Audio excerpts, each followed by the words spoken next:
We met Jack and Nancy socially through the AGC, Associated General Contractors. We did conventions at the homestead. Some of the escapades we won't talk about. Well, I always liked Warren. Warren was a great guy. He was straightforward.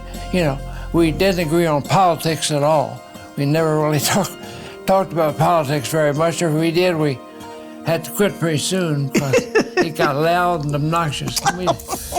One evening at the homestead, after dinner, the two of them went out to the dining room and was sitting on a bench. I can picture them there now.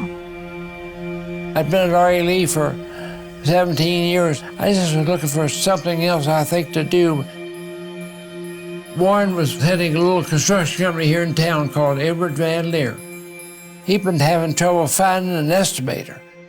And finally said, well, you know, maybe we could go together and form something. Well, Jack was the office man, and Warren was the job site man. The one was the outside and the one was the inside. It worked out perfectly that way. Our first letterhead, which had a little symbol on it, which was a little M-H, is something Warren did on a napkin one day. We had no great goals except to make it a good company and make it survive. They were quite the role model for us. They had a high sense of integrity and honesty, and they respected people.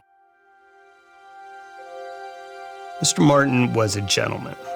He stood straight and tall, and he spoke deliberately, and he said what he meant. You know, he and Dad owned the company together, and then to have Dad's children sort of come work there could have, you know, I think a lot of people might have taken it the wrong way, and I think he was very gracious about that. This is the way Mr. Martin used to keep his time, and he showed it to me when I came to work here.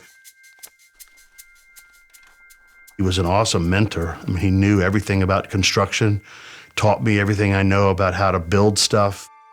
There wasn't a construction detail that he didn't know. Famously, he would come to the job site or call me on the phone and, you know, in his rough and gruff voice say, Mike, we're really up against it now. I need for you to get your men over here right away. And so, you know, my first instinct was to, yes, sir. He was a Marine. He learned to do everything neat. He had a sense of everything should be done the right way. He insisted on it, and there was no other way. I remember one time he walked into the brass rail where we remodeled it, and that building's like, what do you say, 100 feet long from the front door to the back? He walks in the front door, looks all the way to the back there, and he says, Harold, the door on the left there, that head's crooked. Go back and check it. And sure enough, he's right. He had a good eye. I don't saw boards or hammer nails or use a screw gun or circuit very well at all, to tell you the truth. But I do know how to estimate the jobs and how to organize them and how to get them going. You ever been by on a Sunday and see who's up in the office up there trying to keep us busy? Jack Horn. Well, you know, people talk about, ask me sometimes, do I gamble? And I tell them I gamble for a living. You've got to be able to find that sweet spot. You've got to find a number that makes you low on a job, first off. And then, hopefully, with that number, you can make some money.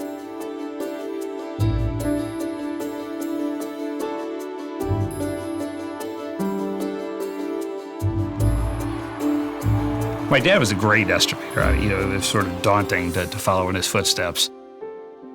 We were submitting a bid on phase 5 of the McCormick dorm renovations, and we had done the first 4 phases.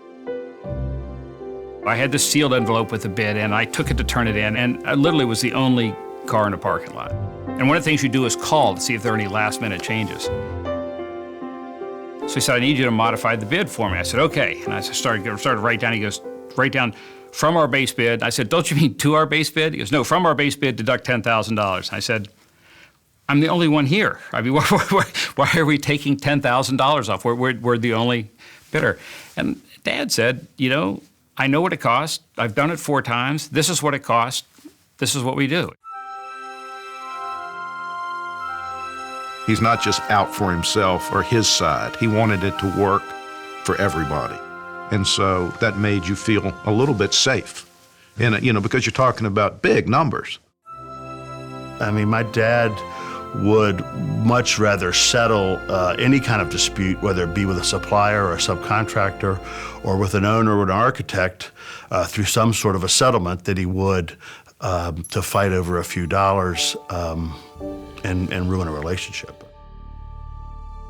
Jack and I have done many jobs where we just shook a hand. Nobody even got a contract out. We really didn't pay any attention to that, and that's the kind of trust I'm telling you that I had with Jack Horn. Is that I knew that he would do the right thing, no question. In building student apartments, we always changed our mind about, well, we should move this wall. This isn't working out. It just didn't look like it did on the plans, and Martin and Horn would just do it. I know it cost them money to a degree, but at the end of the day, that's what you want, that's what you're going to get. When you find a contractor and his thought is not how much money can I make on this job, it is how well I can do this job. It makes you look good. Martin Horn did that. I think that by being fair to people and treating customers right, that's what makes us different.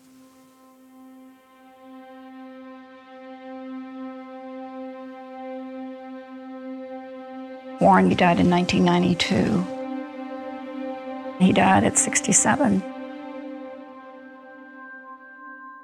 Too soon.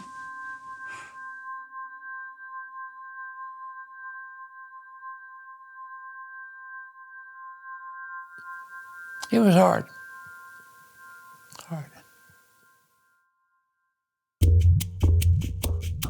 In the 90s, there was a recession. I remember my mom coming in and working as controller. I don't think there was anybody left in the office that wasn't named Horn. Working with Mom was tough because she's really smart, she's really driven, and she knew exactly what to say to get things done. And you couldn't buy a pencil without her approval first. We were almost broke once. In 1 year, we lost, $350,000, $400,000 for the year. 600? 600, you're right. See, she's a bookkeeper. And somebody asked me, well, how could you do that? And my answer was, you had to have it. All through the 90s, as we were kind of getting the company rebuilt after the recession, I felt like I really was really close to him in a lot of ways. So I really felt like by the time he handed over the presidency to me that I was ready to do that. That's probably the best thing that's ever come out of me working for my father, is the relationship that we developed. So. Jackie just took charge from the beginning. Ted has always been a worker and a pusher. And Doug is one of the best estimators in this whole area. Are you proud of him? Yeah. They worked with a counselor. I mean, that helped them a lot. And their sister told them to do that. I mean, they're 3 pretty different kids. Very different kids, really. Kid, 65-year-old kid.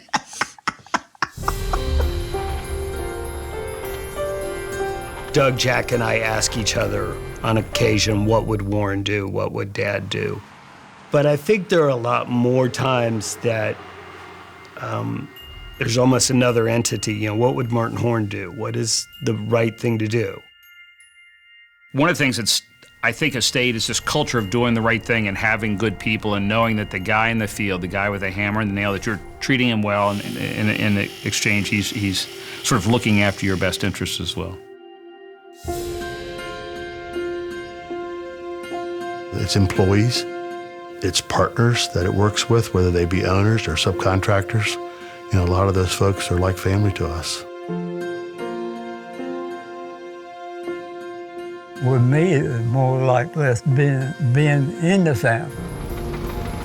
I don't think we ever had any doubt that it would work out. Right. That no matter how poor we were at times, or that we always just knew it would. We kept going, it would work out, and it did. And it did. There isn't some facade to Martin Horn.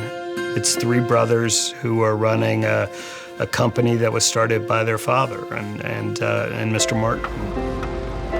We build stuff. It's what we do. Our goal for the last 20 years or 25 years since Warren stepped down and since my dad stepped back a little bit has been to try not to mess it up. So hopefully we've done that.